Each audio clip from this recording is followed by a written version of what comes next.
Bonjour à tous et bienvenue à cette édition séance de questions orales à l'Assemblée nationale. Les parlementaires ont été édifiés sur deux sujets hier. Il s'agit de celui relatif au déguerpissement de 300 familles à Bougouba et 400 autres à Bougoufiani dans la zone industrielle et de la radiation de 263 agents de la fonction publique. Les interpellés étaient le ministre de l'administration territoriale et de la décentralisation et celui de la fonction publique et de la réforme administrative. Les détails avec Brahma Traoré. C'est un exercice à la fois républicain et démocratique auquel se sont livrés ce jeudi deux membres du gouvernement. Le premier est le ministre de l'administration territoriale et de la décentralisation. Le colonel Moussa Senko Koulibaly devait répondre à une série de questions du député Mamadou Diarra. Questions relatives à la problématique de la gestion foncière et domaniale au niveau de la commune 2. L'élu Diarra s'inquiète des décisions de retrait des lots d'habitation à Bougouba et à Bougoufiani. Au total, 700 familles vont être déguerpies selon lui. Rectificatif, 35 parcelles sont surtout concernées par le déguerpissement, dixit le ministre Koulibaly. Pas d'accord donc sur les chiffres. Monsieur le Président, je ne suis pas totalement satisfait des réponses que Monsieur le ministre a bien voulu donner à mes questions. Ce n'est pas dans la précipitation, ce n'est pas par autre forme. Et même s'il y a des actes illégaux qui, je ne sais pas, mais s'ils s'avèrent vrais, ont été posés par le passé, c'est seulement par les règlements et les lois et ces procédures sont claires en la matière. C'est par ces lois et règlements qu'on tentera de corriger. Le député Mamadou Diarra revient à la charge et se pose cette question. 105 hectares. Monsieur le ministre, il a été mis à la disposition de la commune de 105 hectares. Dans un premier temps, il y a eu une mise à distribution partielle de 37 hectares et dans un second temps, 25 hectares. Où sont les 43 hectares?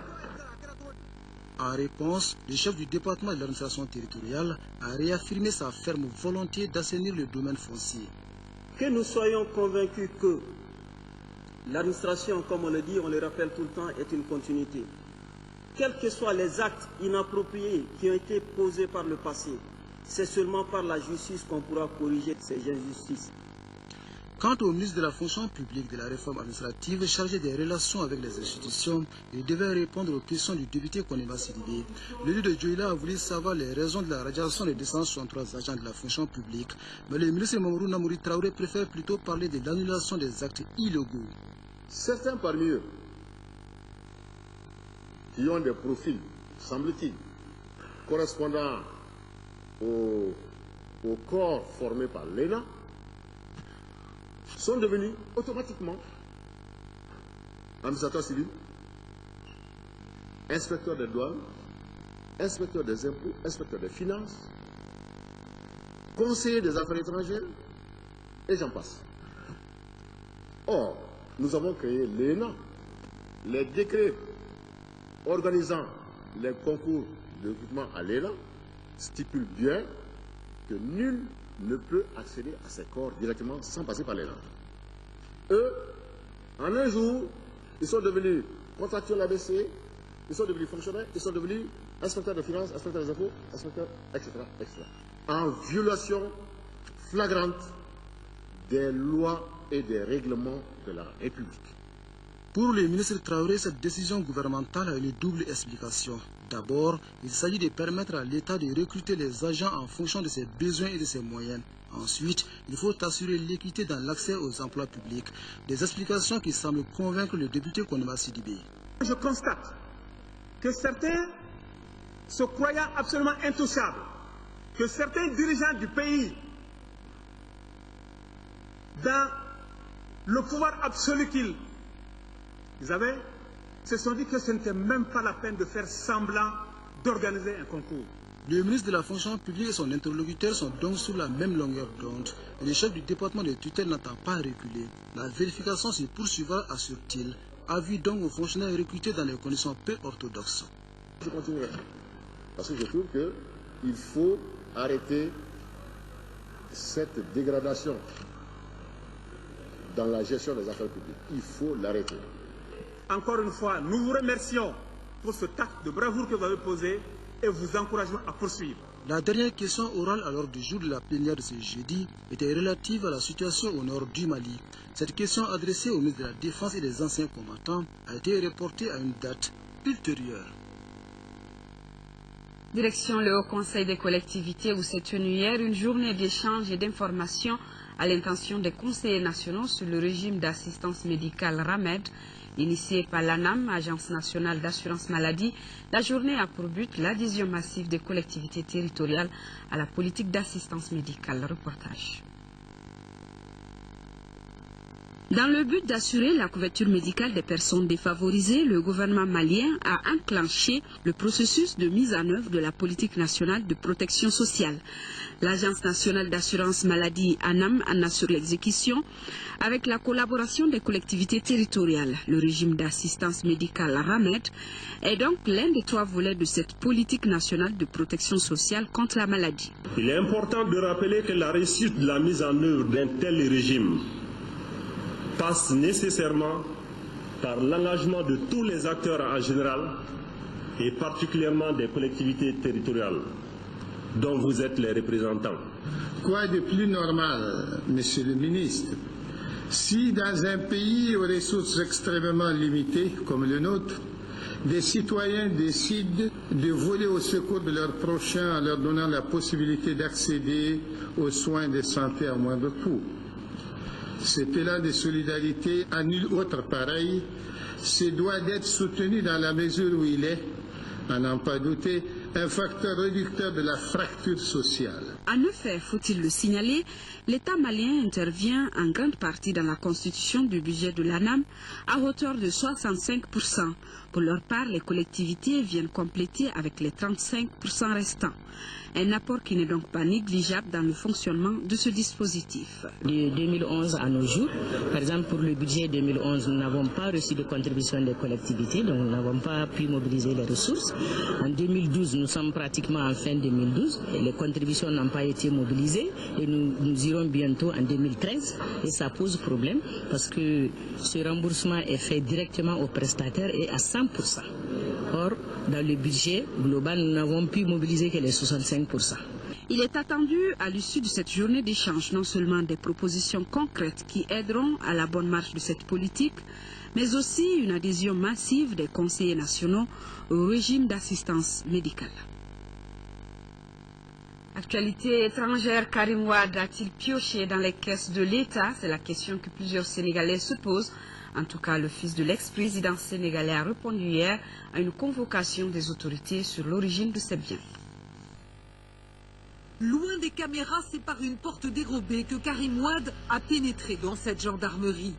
Arrivé hier à Dakar par le vol de Paris, le fils de l'ancien président a répondu à une convocation des gendarmes, la 3e en 5 mois, dans l'enquête sur des biens présumés mal acquis. Ses fidèles sont venus l'accueillir. Pour nous qui le soutenons, mais naturellement, nous pensons qu'il n'a absolument rien fait. On cherche tout simplement à détourner l'attention, encore une fois, de l'opinion devant les urgences. Ex-super-ministre doté d'un gros budget, Karim Wade a-t-il pioché dans les caisses de l'État? Le patrimoine de celui que les Américains avaient surnommé Monsieur 15% est scruté à la loupe.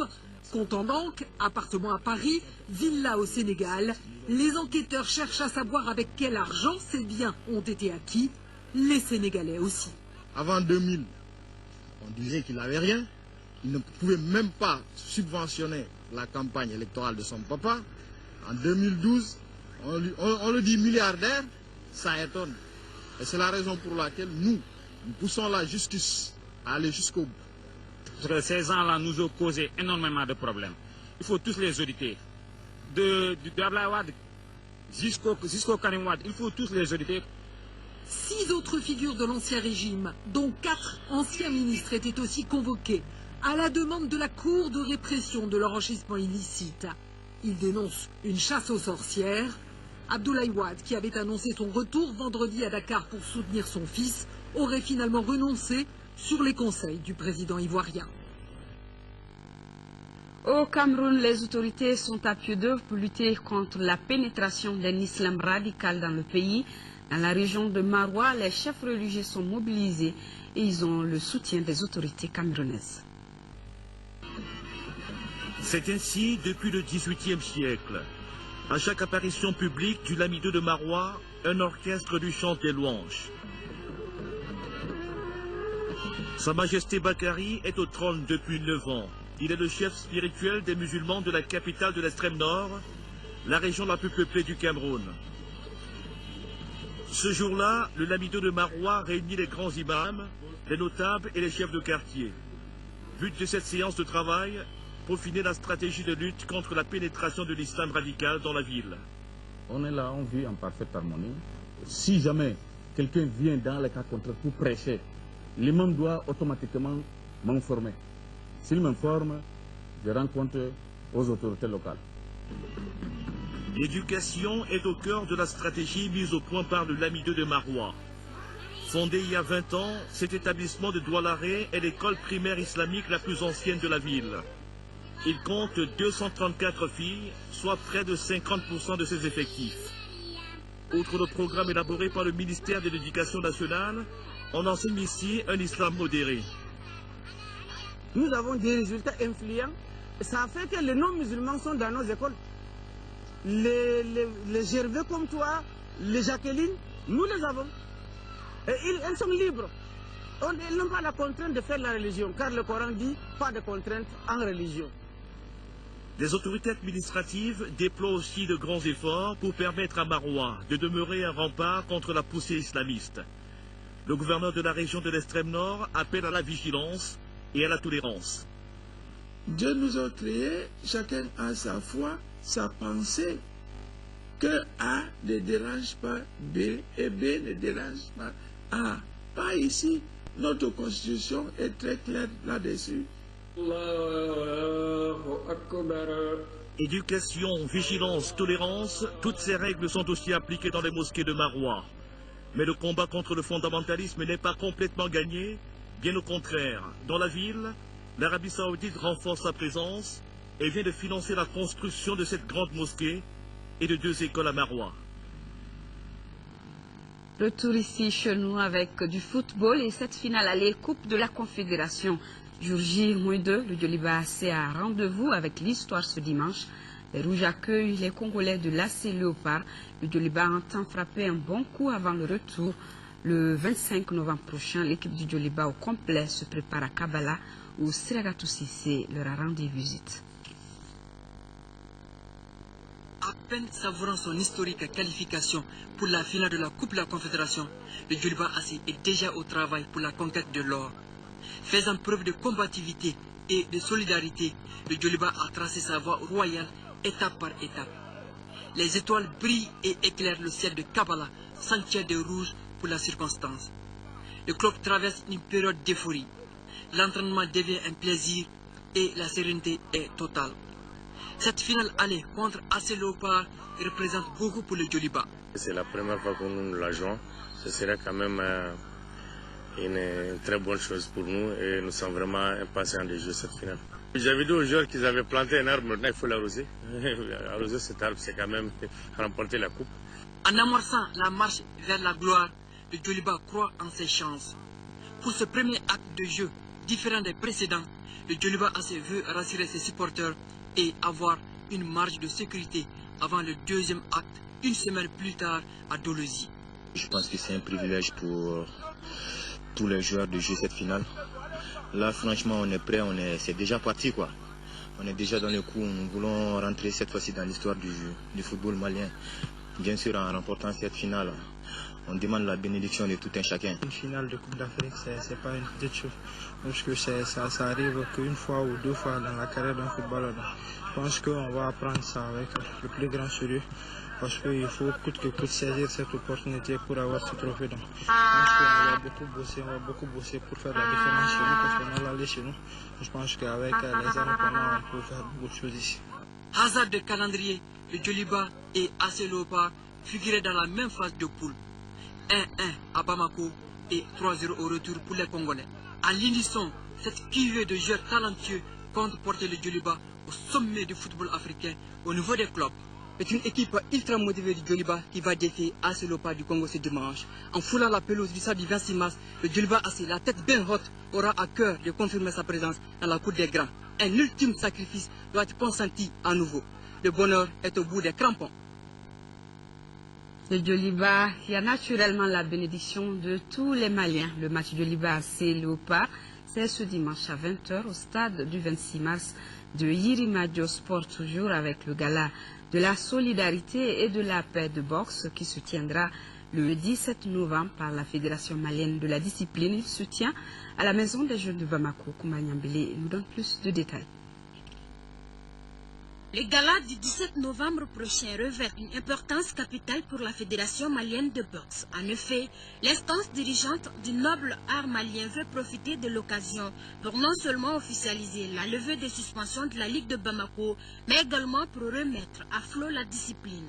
Nous, on se réjouit pleinement d'avoir réussi une très bonne année sportive, une année de boxe. En témoignent les différents combats qu'on a eu à mener au niveau des régions.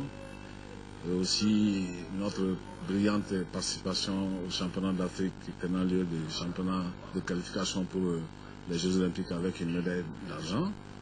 Et aussi, au dernier moment, on vient de remporter 2 médailles de la CEDEAO à Accra. C'est la fin d'année et on est en passe de préparer notre championnat qui se déroulera 15 jours après. C'est pourquoi on ne veut pas mettre trop d'accent sur les boxeurs. On va faire un gala de 5 combats. Et dont participeraient certains boxeurs de la région. Le gala, dénommé Gala de la solidarité et de la paix sous la présidence de M.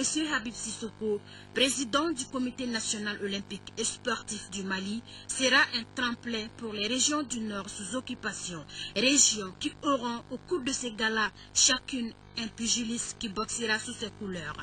C'est dire que la Maison des Jeunes qui abritera l'événement refusera certainement du monde pour ces galas de retrouvailles qui enregistrera la participation effective des régions de Ségou et de Sikasso. Voilà, sur ce s'achève cette édition. Merci de l'avoir suivi. Les éditions du soir vous seront présentées par Amara Maligallo. Je vous retrouve demain s'il plaît, à 13h. D'ici là, restons de cœur rédaction avec nos parents des régions occupées. Ne les oublions pas. Bon début de week-end à tous.